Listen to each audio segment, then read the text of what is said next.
வாருங்கள் நேயர்களே, கோகுலம் ஜோதிடம் அனைவரையும் அன்புடன் வரவேற்கிறது. நாம் இன்றைய பதிவில் பார்க்க இருப்பது 5ம் 9ம் முட்டிக்கொண்டால் வாழ்க்கை பஞ்சு போலாகும் என்பதைத்தான் இந்த பதிவில் பார்க்க இருக்கிறோம்.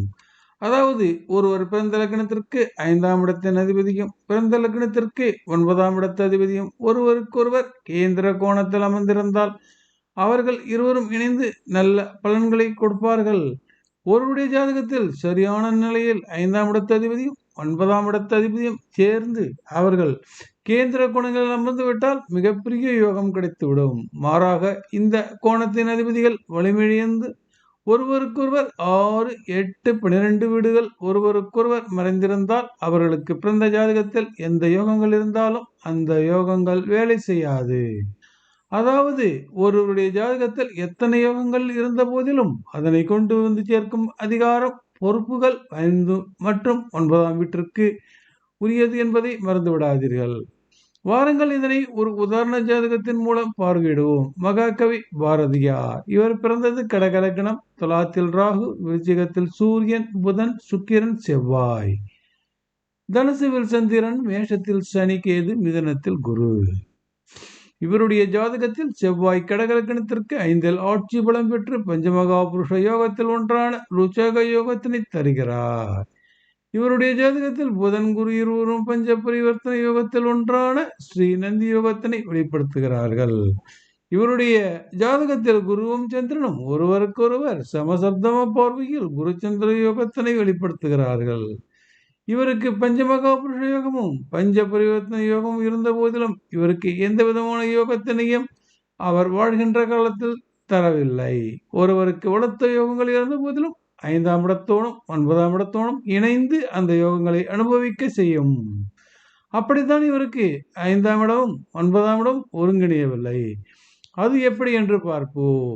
இவர் பிறந்த லக்னத்திற்கு 5ஆம் இடத்தோன் செவ்வாய் விருச்சிகத்தில் அமர்ந்திருக்கிறார். இவர் பிறந்த லக்னத்திற்கு 9ஆம் இடத்தோன் குரு மிதுனத்தில் அமர்ந்திருக்கிறார். அதாவது குருவிற்கு 6ஆம் இடத்தில் செவ்வாய், செவ்வாய்க்கு 8ஆம் இடத்தில் குரு. இவர்கள் ஒருவருக்கொருவர் மறைவிடங்களை நாடியதால் இவருக்கு யோகங்கள் இருந்த போதிலும் யோகங்களின் வெளிப்பாடானது சக்தி இழந்து போனது. இவருடைய ஜாதகத்தில் ராகு அமர்ந்த லக்னமான துலாத்திற்கு 5ஆம் இடத்தோன் சனி ஆகும். இவருடைய ஜாதகத்தில் ராகு அமர்ந்த லக்னமான துலாத்திற்கு 9ஆம் இடத்தோன் புதனாகும். சனியுடைய ஜாதகத்தில் மேஷத்தில், அதாவது ராகு லக்னத்திற்கு 7இல் அமர்ந்திருக்கிறார். புதனுடைய ஜாதகத்தில் விருச்சிகத்தில், அதாவது ராகு லக்னத்திற்கு 2இல் அமர்ந்திருக்கிறார். அதாவது புதனுக்கு 6ஆம் இடத்தில் சனி, சனிக்கு 8ஆம் இடத்தில் புதன். இவர்கள் ஒருவருக்கொருவர் மறைவிடங்களை நாடியதால் இவருக்கு யோகங்கள் இருந்த போதிலும் யோகங்களின் வெளிப்பாடானது சக்தி இழந்து போனது. ஒருவருடைய பிறந்த ஜாதகத்தில் லக்னாதிபதியானவர் மறைவிடங்களில் அமர்ந்திருந்தால் அவருடைய புகழானது அவருடைய காலத்திற்கு பின் மற்றவர்களால் பேசப்படும்.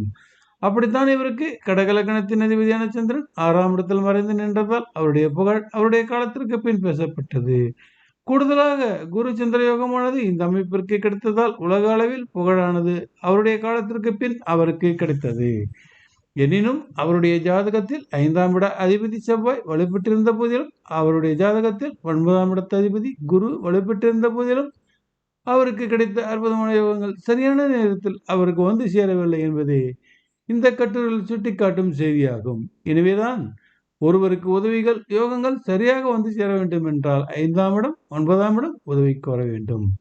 இவருடைய ஜாதகத்தில் முன்கர்ம கிரகமான 8ஆம் இடத்து அதிபதி சனி, மற்றொரு முன்கர்ம கிரகமான 11ஆம் இடத்து அதிபதியான புதன். இவர்கள் சனிக்கு கர்மா வீடான விருச்சிகத்தில் புதன் அமர்ந்திருக்கார். புதனுக்கு கர்மா வீடான புதனத்தில் குரு அமர்ந்திருக்கிறார். முன் தீய கர்மாவினை அடையாளம் காட்டும் கிரகங்களான சனி, சுக்கிரன். முன்னல் கர்மாவினை அடையாளம் காட்டும் கிரகங்கள் சூரியன், செவ்வாய். முன் தீய கர்மா வீட்டில் அமர்ந்திருப்பவர் அதாவது 11இல் குரு, முன் சுப கர்மா வீட்டில் அமர்ந்திருப்பவர் அதாவது 5இல் செவ்வாய், சூரியன், சுக்கிரன், புதன் ஆகிய இருவரும் அவர்களுக்குள் கர்மா வீடுகளை பரிமாற்றம் செய்து கொண்டதால் அவர்கள் கடும் பின்னடைவுகளை அவருடைய காலத்தில் அவர் காண நேரிட்டது. அதாவது கர்மா வீடான மிதனமும் விருச்சிகமும் ஸ்ரீ நந்தி யோகத்தினை வெளிப்படுத்தினாலும் அவருடைய கடுமையான முன்கர்மாவானது அவருக்கு உதவிகள் செய்வதற்கு பதிலாக அவருடைய கர்மா கழிதலுக்கான உதவிகளை செய்து அவருக்கு கர்மா உதவிகளை செய்துள்ளதை மறுக்க முடியாது. மீண்டும் சொல்லுகிறேன், ஒருவருடைய ஜாதகத்தில் 5ம் 9ம் தொடர்பில் இருந்தால் யோகங்கள் வெளிப்படையாக உதவிகள் செய்துவிடும். அல்லது சுக்கிரன் சனி தொடர்பில் இருந்தால் யோகங்கள் வலிமை கூடும். அல்லது குரு செவ்வாய் நேரடி தொடர்பில் இருந்தால் யோகங்கள் வலிமை கூடும். இப்படியாக ஜாதகத்தினை அலசி பார்த்தால்தான் யோகங்கள் ஒருவருக்கு முழுமையான பலன்களை வெளிக்காட்டுமா என்பதை நாம் அறிந்து கொள்ள முடியும். மீண்டும் பிறிதொரு பதிவில் சந்திப்போம் நேயர்களே. நன்றி, வணக்கம்.